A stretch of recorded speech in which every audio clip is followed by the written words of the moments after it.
और क्या हाल है मेरे दोस्तों। मैं आप सभी दोस्तों का श्वेता पाक कला में स्वागत के साथ साथ अभिनंदन करती हूँ। आप लोग कैसे हो। आज श्वेता पाक कला में बना मक्के के द्वारा तैयार नाश्ता रेसिपी जो बहुत ही ज़्यादा हेल्दी और बहुत ही ज़्यादा टेस्टी बन के तैयार हो गई। एकदम से आसान रेसिपी है। इस रेसिपी को आप सुबह के ब्रेकफास्ट में या शाम के समय चाय के साथ बना के तैयार कर सकते हैं। बच्चों से लेके बड़ों तक पसंद आने वाली रेसिपी है और इस रेसिपी को बनाना बहुत ही आसान तरीका है। एक बार आपने इसको इस तरीके से बना के तैयार कर लिया तो ये रेसिपी आपको बहुत ज़्यादा पसंद आएगी। थोड़ी सामग्री थोड़ी समय के द्वारा ये बन के तैयार हो जाती है। चलो दोस्तों, हम आप इसको मिलकर बनाना शुरू करते हैं। मक्के के द्वारा तैयार नाश्ता के लिए सबसे पहले एक पीस हमने मक्का लिया था। मक्के की बारीक छिकड़ी को निकाल देती है। इसकी रेसे को हमने साफ कर लिया। साफ करने के बाद इसको 2 बार पानी से अच्छी तरीके से धुल के साफ कर लेते हैं। उसके बाद अब हमने मक्के को कट करके तैयार करना है। तो आप जब भी इस तरीके से साबुत मक्का लीजिए तो एक लेयर आप चाकू के द्वारा इसको निकाल लीजिए और दोबारा से आप इसको अच्छी तरीके से निकाल देंगे तो सिर्फ दाने वाला हिस्सा इसके अंदर से बाहर होता है। और इसी प्रोसेस के द्वारा पूरे मक्के के दाने को हमने निकाल के तैयार कर लेना है। इस तरीके से आपने इसके दाने को निकाला तो बहुत ही आसानी से सारे दाने निकल जाते हैं।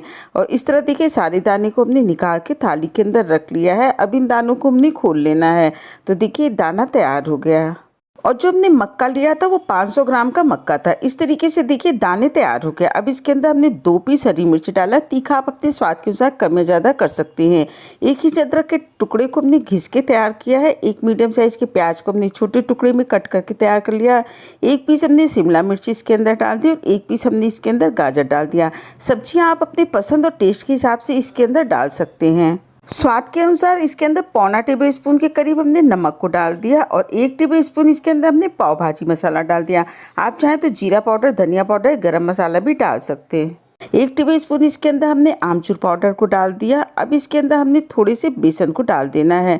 तो इसके लिए सिर्फ 4 से 5 टेबल स्पून ही बेसन का उपयोग हमने इसके अंदर किया है।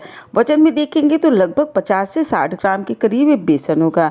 बेसन को डालने के बाद जितना हमने बेसन डाला है उतना ही इसके अंदर हमने चावल का आटा डाल दिया। अगर आपके पास चावल का आटा ना हो तो 100 ग्राम के करीब आप बेसन डाल दीजिए। 2 से 3 टेबलस्पून आप इसके अंदर सूजी को भी डाल सकते हैं। अब हमने 2 मीडियम साइज के आलू को लिया था। इसको अच्छी तरीके से मैश कर लेते हैं पर इसमें चंक्स रहे इस तरीके से इसको हमने मैश करके तैयार करना है। ये आलू को भी हमने इसी के अंदर डाल देना है और डालने के बाद इन सारी सामग्री को अब हमने अच्छी तरीके से मिला लेना है।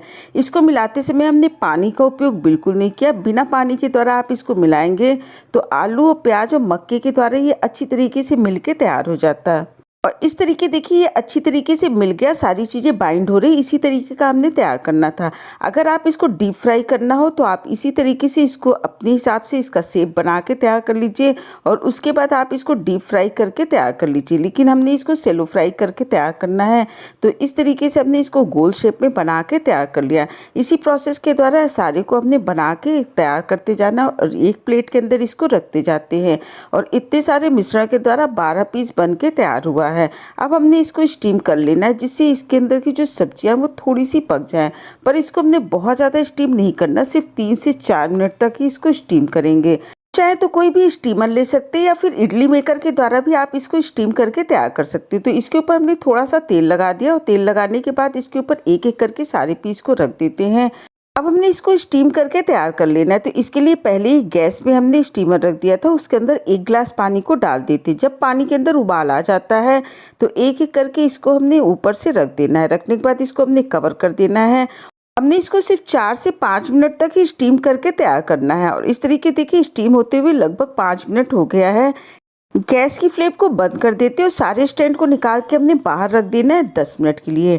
10 मिनट बाद इसके अंदर से हमने एक एक करके सारे पीस को निकाल के प्लेट के अंदर रख लेना है।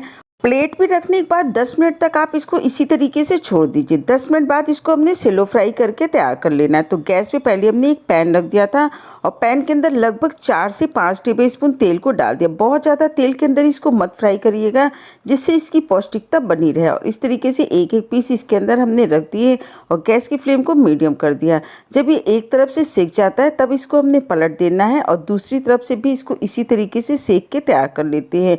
ये बहुत ही ज़्यादा टेस्टी लगते हैं। अगर आप इसको ओवर कुक नहीं करेंगे तो ये रेसिपी आपको बहुत ज़्यादा पसंद आने वाली है। और इसी तरीके से देखिए अलटते पलटते दोनों तरफ से इसको हमने स्लो फ्राई करके तैयार कर लिया। अब इन सारे पीसों को हमने प्लेट के अंदर निकाल के रख लेना है और देखिए कितना ज़्यादा तेल अभी भी बचा है। इसके द्वारा ही सारे को हमने फ्राई करके तैयार कर लेते हैं। दूसरे बैच को भी इसके अंदर डाल देते हैं। इसी तरीके से इसको भी गैस की लो टू मीडियम फ्लेम पे फ्राई करके तैयार कर लेते हैं और इस तरीके से देखिए सारे पीस बन के तैयार हो गए हैं। बहुत ही ज़्यादा टेस्टी लगती हैं। अगर रेसिपी अच्छी लगी, वीडियो पसंद आई हो तो लाइक शेयर सब्सक्राइब करें। स्वाद के साथ साथ सेहत का पूरा ध्यान रखिए।